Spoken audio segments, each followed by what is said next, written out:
திருப்பத்தூர் மாவட்டம் விஷமங்கலத்தில் டிராக்டரை கள்ளச்சாவி போட்டு திருடிச் சென்ற வழக்கில் திருவண்ணாமலை மாவட்டம் சாத்தனூரை சேர்ந்த சுரேஷ் என்பவர் கைது செய்யப்பட்டார். 6 மாதமாக போராடி கிருஷ்ணகிரி, வந்தவாசி உள்ளிட்ட இடங்களுக்கு சென்று 1000க்கும் மேற்பட்ட சிசிடிவி காட்சிகளை ஆய்வு செய்து கைது செய்திருப்பதாக போலீசார் தெரிவித்தனர்.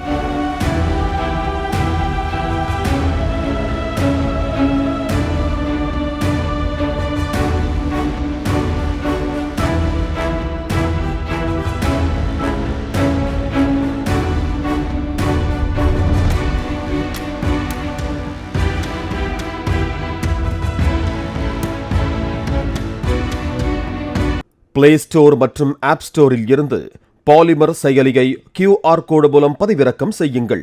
செய்திகளை உடனுக்குடன் பெறுங்கள்.